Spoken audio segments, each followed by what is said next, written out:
What is your favorite video game genre? And maybe you like action games that test your reflexes and demand mastery of their mechanics. Horror games that can instill you with long-lasting fear that can turn your mind into your own worst enemy. Puzzle games that can easily captivate you and make you feel smarter than you actually are. Regardless of what your favorite is, I think we can and should acknowledge the qualities that each one brings to the table and why all of them are perfectly valid in their own ways. However, if I just had to pick one, I would say RPGs give me the strongest experience. You know, I didn't realize that was a pun until just now. When I play a game, I want something that completely immerses me into its world. After all, I believe video games serve as escapism, you know, to help me avoid actual real-life issues. Open the door or I'm gonna throw rocks through your windows, you dumb whore. And I think RPGs have the potential to immerse the player the most. But before I tell you why I feel that way, let me give you some background. Role-playing games did not begin life as a video game genre. Tabletop games have existed as early as the 70s, with the most popular example being Dungeons & Dragons. Now, take it from me, I've barely dipped my toes into D&D, and I don't think I've ever done a full game, but I think the appeal is really clear. The real world is mundane and stupid, so who wouldn't want to imagine themselves in the role of a hero slaying mythical creatures or get into a wizard battle? That sounds badass, bro, and sure, the gameplay is essentially a much more complicated board game, but who cares? It's fun to sit back with your friends and make up adventures that go on and watch your characters progress in strength. There's a reason why these tabletop games are so beloved even to this day. With that said, there was one valid complaint to be had with these games, and that's the fact that in order to play them, you need to be very dedicated to learning the game, and you need to have friends who are also dedicated to learning the game. So in other words, it's basically fucking impossible to play a tabletop RPG. But luckily for us, that's where video games come in. The nature of role-playing games was able to transfer seamlessly into gaming, while also circumventing any issues that could come from their tabletop counterparts. The programming did all of the busy math work, which was an awesome convenience that only came at the cost of half the spells in Final Fantasy I not working. But most importantly, people now got a glimpse of the world the developers envisioned. You could see the towns they built, the characters and monsters that they put so much love into designing, and finally get to watch the epic battles unfold. Final Fantasy and Dragon Quest were some of the earliest noteworthy examples of RPGs. Both are popular, but Dragon Quest garnered a humongous fanbase in Japan. Unbeknownst to us in the West, the launch day of a new Dragon Quest was treated as a national holiday. During the release of Dragon Quest III, countless students skipped school just to get their hands on the game, and people were robbing each other for their copies.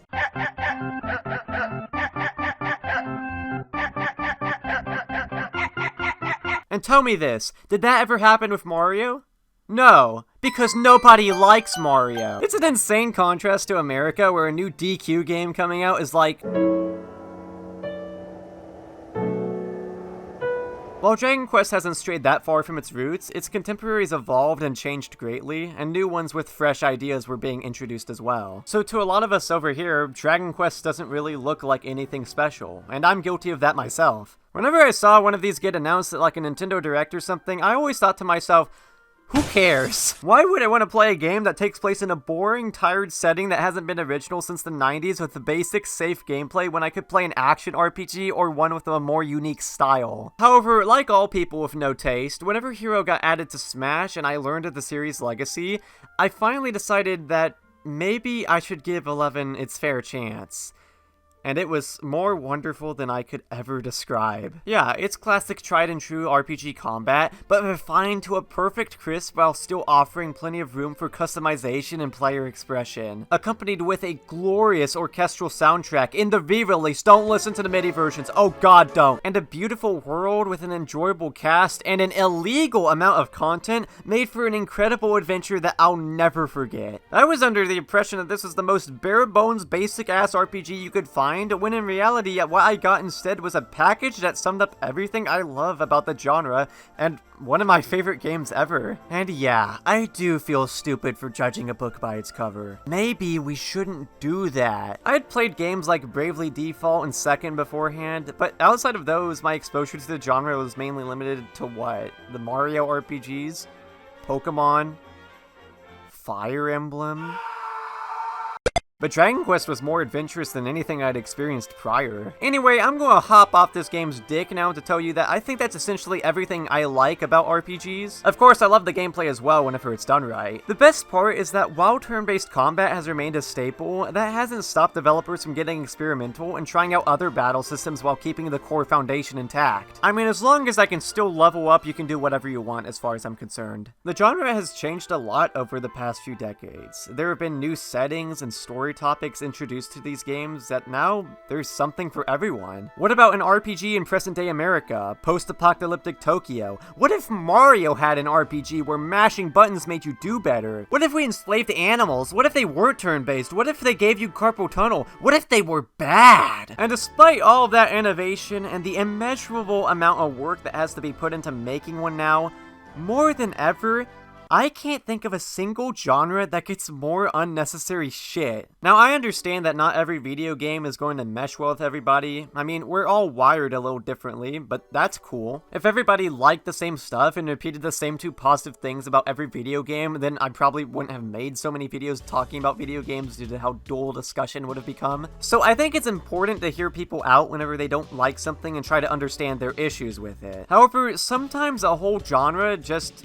might not be for you. The grand scale of an RPG is great for people like me with too much free time, but for an average 9 to 5 person, how are they supposed to make time for a 60-hour game? Maybe they don't like the gameplay. After all, as good as turn-based combat can be, other people would want something a bit more involved. And that's okay to have opinions that are less correct than my own. I mean, after all, I don't like Metroidvanias, even the most popular ones. So I just won't play most of them. And if I do play one and happen to not like it, I just recognize that, oh, the genre just isn't for me. I've kind of realized that at this point. But that hasn't stopped me from finding a couple gems I still like. But here's where things get dumb.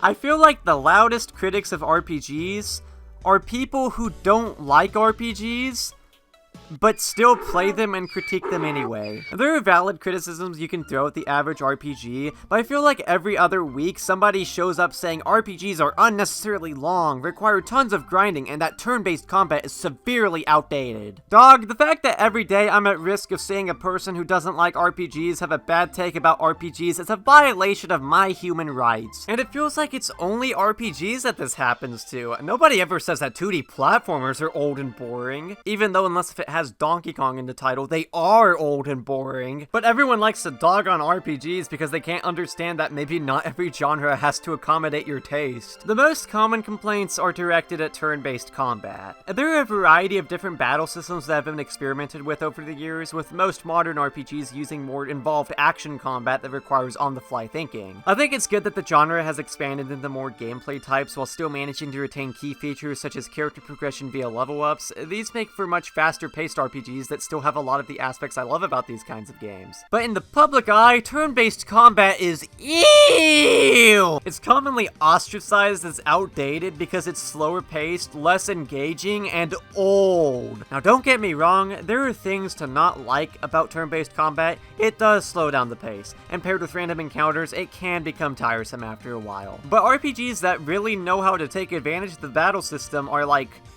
really damn good. With a slower pace comes the opportunity to really feel out a strategy and rack your brain for the best action to take. When you're actually asked to put your head to work and come up with a good plan to get past a big freaking scary boss, there's a level of tension I don't think can be replicated in another type of game. I played Dragon Quest V a little while ago, and whenever I first got to the final boss, I got my ass clapped like you wouldn't believe. And by the way, this is the game where you canonically get to bang. So instead of grinding a few more levels because I didn't want to, I hopped straight back into the fight, but managed my party members and monsters a little differently. When my supportive characters didn't need to heal, my brain ascended to astronomical levels and I started using the defend option. And shockingly enough, that made the difference and allowed me to conserve enough MP and HP for healing spells. I won because of the defend option. which I've never seen as even remotely necessary outside of what, Bravely Default? I mean, it's also okay in Mother 3. And like I said, I didn't level up even once between those two attempts. Simply considering another option that I had never thought of was enough to help me win. A series I've really gotten into over the past year is Shin Megami Tensei, and this series is an excellent advocate for turn-based combat. These games are infamous for being really hard, which I do think the difficulty of these titles are grossly over-exaggerated by people who want to sound cool for liking really hard games, or maybe they just suck! However, a lot of the time you really are just thrown out into the wild, and it's not too uncommon to get your ass blasted by random enemies or bosses. However, due to the flexible press turn system that rewards you with more actions for exploiting weaknesses, you can turn things around in your favor, and all of a sudden, you're a badass. Dear God! Nocturne has some of the best boss fights in any RPG I've played. The real highlights being the Fiend battles, where you're kind of intended to go into them once to test the waters, then if you lose, rearrange and build your party to show everyone in these demon-infested wastelands, hey, we're under new management.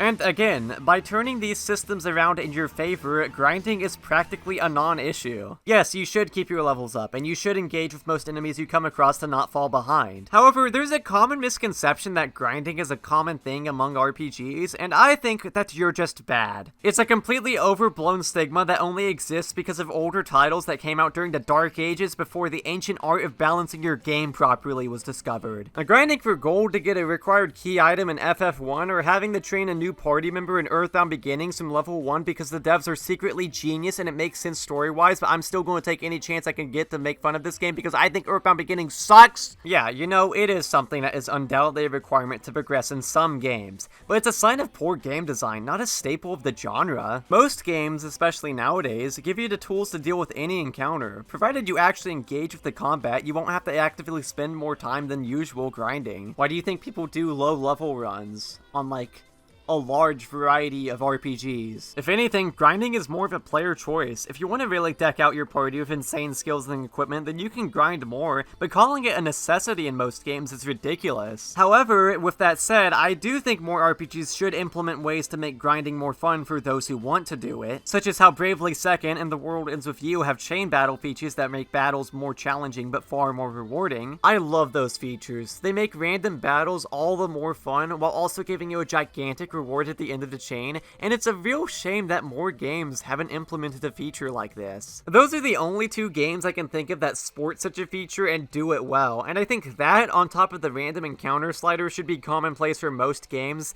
though I guess the latter is kind of a case-by-case basis. Well, Logo, what you said is cool and all, but I'm a bit of an RPG prude myself. Those other games you just mentioned have too many problems that are plaguing the genre. I only play good RPGs, like Super Mario RPG, Pokemon Black and White, Mother 3, and Persona 5. You have no taste! I appreciate the variety of RPGs out there, and I don't want to put people down for what they like, but a lot of these are missing things that I love about the genre. Like, yeah, Mario RPG is good and all, but it has the depth of a kiddie pool. This game is a baby RPG. Black and White had a deep and compelling story when I was 9, and now I've moved on to more complex stuff. You can still appreciate what these games did, and they can serve as good stepping stones for getting into the genre, you know? But I've seen a lot of people just play games like these and never move on to greater pastures. Because, ooh, the grinding, ooh, the random encounters, turn-based combat without action commands? How am I supposed to pay attention without keys jangling in front of my face? Persona 5 is different because it's a lot more of a standard RPG. Granted, it's much more popular in the mainstream than any other RPG I can think of. It's treated as some kind of masterpiece that redefined the genre, and like, I guess we must have played different games because this game is just way too safe, dude. I genuinely think it had the potential to be one of the best RPGs out there because of its subject matter, the fun combat, and the length of the story, but it feels like any time the game had an interesting question to ask, especially whenever it came to how the Phantom Thieves handled changing people's hearts, it's immediately brushed aside because, yep, we're the main characters, that means everything we do is correct and doesn't deserve to be called into question. And that safe approach applies to the gameplay as well. Even on its hardest difficulty, it takes takes no effort to break this game in half, and sure, it's fun. At its core, the combat is great, and the dungeons are better and more memorable than most, which is an issue I have with a lot of RPGs. But once I got to the second palace, I didn't really have to think at all about how I managed combat and items anymore. Maybe it's so widely beloved because it's so easy to digest in comparison to a lot of other games. I mean, you notice that a lot, where some of the most popular entries in some series are like the easiest ones. But I don't know, I've always liked games that ask more from me. And I know it had the potential because the finale of the vanilla game, not Royal, despite how terrible it was story-wise, actually made me question if I was my own worst enemy and was stopping myself from making progress in my life. I don't know if anyone else took away that message from the game though, because the end game is garbage aside from that question that popped up in the back of my head, but it is something that really got me to think when no other part did, or even seemed like it wanted me to do. So I know that the potential for a great story was there, especially thanks to Royal's third semester, which did have an interesting conflict and good characters. Gosh, imagine having extra content in an RPG re-release actually be good. I can still recommend the game because there's a lot of great stuff on offer, but as good as my experience with it was, I can't bring myself to call it a juggernaut of the genre. To give you an idea, I'd give it like an 8 out of 10 on a number scale, but it easily could have been a 9 or a 10. And that's what makes it so frustrating. Mother 3 is alright though, but I like it mostly for the plot and world building. Aside from that, I feel like it sacrificed a lot of what made Earthbound's gameplay unique, which I've noticed makes it more approachable for people who aren't fans of the previous 2 games, but makes for a less special experience for me personally on a replay. But yeah, I guess it's still pretty good.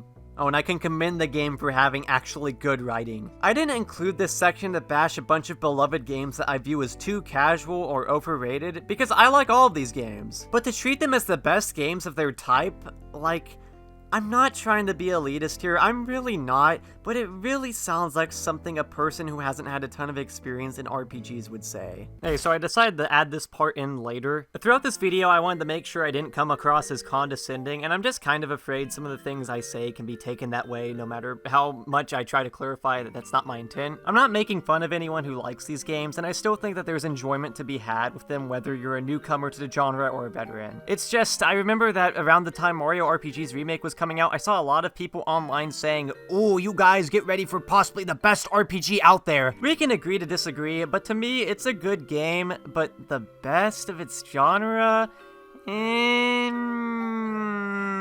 I don't think it's right to label any game that way, and this doesn't just apply to RPGs, this is applicable to like any genre. That's alright if it's your favorite in the genre, or if any of these games are your favorite games of all time, but to gas them up to such an unhealthy degree whenever they're either pretty simple, not bad, just simple, or when they're flawed in their own ways, I just don't feel like that helps video game discussion at all. But at the end of the day, that doesn't diminish their qualities, and I still think they're all good games. I just don't like how nowadays video game discussion boils down to either the game is peak or it's the Antichrist. I mean, come on, there's nuance to these things. And if it sounds like I'm making fun of these games and their fans, I don't genuinely mean to. It's just a bit that I do all the time. I just think it's important that we acknowledge the stupid things in our favorite games and poke fun at them. Bravely Second was my favorite game for like 6 years. I kind of had to get used to doing that. Sorry for that tangent. I just wanted to clarify all of that so that nobody got upset, okay? Again, all of these games are still good. I mean, I got into RPGs because of Bowser's Inside Story and the DS Pokemon games. They're great entry points. And for what it's worth, I still play Pokemon to this day, so I guess some things never change. So if you like those games, then I encourage you to start getting into the meatier stuff. You're bound to find something truly special. But dude, it's totally cool if even after everything I've said, you still don't jive with RPGs. Forcing somebody to like something they don't like, or vice versa, is one of the most unproductive things you could possibly do with your life, so of course that's what Twitter tries to do all the time. But this video isn't meant to target people who don't like RPGs.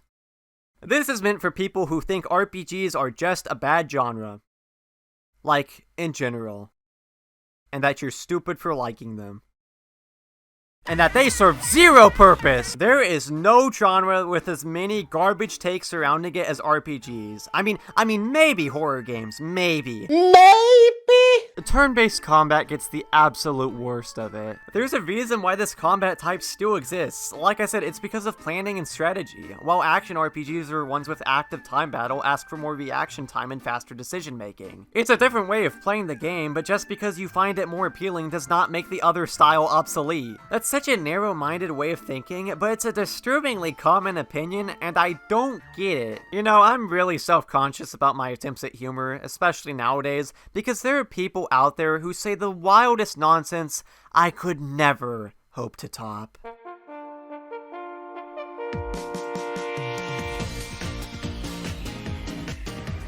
Hot take! Turn-based combat ruins games and should always be an optional combat method. How many of you actually find this fun? Baldur's Gate 3.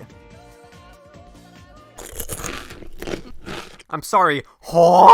This is a replica of a bad opinion from Video Game Donkey. Okay, step aside, because I'm going to Persona fan it up in here and talk about a game I've never played. This has to be one of the most stupid-ass opinions I've ever seen regarding a video game before. If you are actually putting your God-given brain to work and watching the gameplay that you linked in your tweet, you'll understand why your suggestion is not feasible. From what I know and what gameplay I've seen, the game has a lot of strategic elements to it that would make for a total mess to implement without the game being turn-based. What? There's a reason why turn-based games are still made?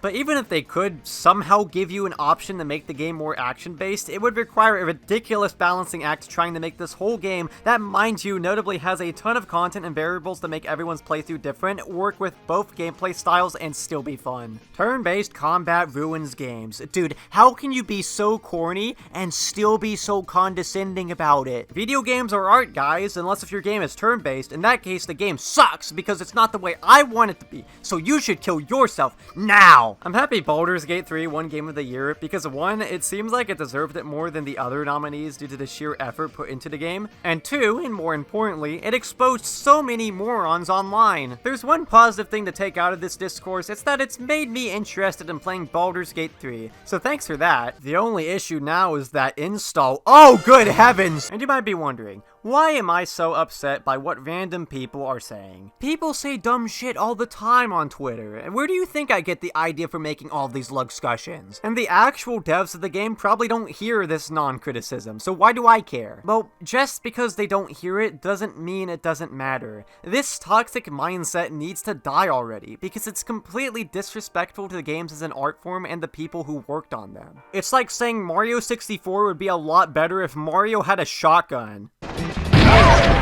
Oh, hold on, that's actually pretty awesome. Maybe this guy has a point. People with the loudest opinions on RPGs, people who might even insist that they like RPGs because they like Pokemon, they like Persona 5, some of the safest examples out there, I don't feel like they actually like RPGs. They just like those specific examples, and they're insisting that average RPG gameplay and turn-based battles are objectively bad instead of admitting that the genre is not for them. It's like I said with the Metroidvania example earlier. I don't really care for those kinds of games, but just because I only liked 2 of them doesn't mean the ones I didn't like are bad. And it would be moronic for me to try and lecture you about the do's and don'ts of the genre since I typically don't like those kinds of games. Imagine you go to Golden Corral and you see, like, tacos or something, I don't know what they serve there, and you know you don't like tacos, you never have, and believe me, you never will. Yet you still try to tell the cooks off about how bad the tacos are apparently, instead of putting one of the other 18 billion options on your plate.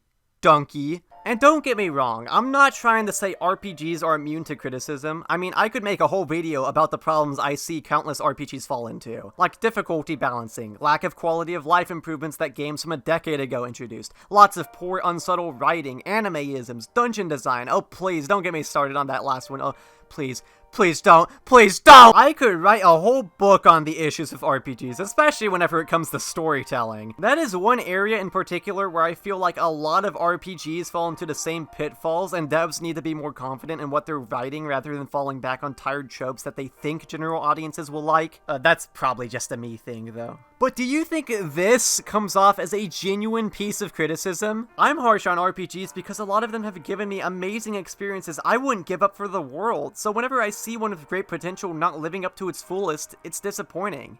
Because I care about this genre. Not because I have to engage with its combat to get stronger, or because I have to wait my turn. Like, tell me, what are RPG haters going to do when they get stopped at an intersection? Red light should always have an option to be turned off, bro. When I play a game, I think it's important to meet halfway with the devs. I will play by their rules and give them the benefit of the doubt until they start doing too many dumb things that make their game unenjoyable, and I try to see the appeal of something even if I don't like it. There are issues with RPGs, but that kinda goes for any genre. And yeah, when an RPG is bad, it's exceptionally irritating considering how long these games are and how many opportunities they have to do things wrong. Trust me, I know. However, I've always seen it as worthwhile to take the good with the bad. I know not all people have the same tolerance I do whenever it comes to flawed games, but there are a lot of games out there where if I didn't push past one bad part, I would have missed out on something special. I care about this genre a lot because a lot of my favorite games are RPGs, and believe me, I will be the first one to tell you why they suck and could be better, even the ones I like. But that comes from a place of love for the medium. I dog on games I like all the time because so many of them come so close to perfection in my eyes but do just a few things wrong. That doesn't stop me from loving them though, because something doesn't have to be a masterpiece for you to love it. Being flawed is just a way of human nature, so it's only reasonable for it to spill into the stuff we make. I got overly sentimental again. It doesn't matter if they're turn-based or not, if they have action commands, if they're easy, if they're challenging, if they have good stories, if they have bad stories. There's a lot to take away from an RPG, and to me, they hold the most weight out of all the games I've played. I think they deserve a lot of care and respect from the people making them and the people playing them. If you've played enough to realize the genre isn't for you, then that's cool. I'd still suggest trying out any more that you're interested in, but don't force yourself to like something you know you don't like. But also, I trust most of you to do this. Don't go telling people they're wrong for liking the games they like and discrediting a whole catalog of games because you don't personally enjoy them. Though I guess this video doesn't really matter because most of these games suck in one way or another. But if there's anything to take away from this, it would be...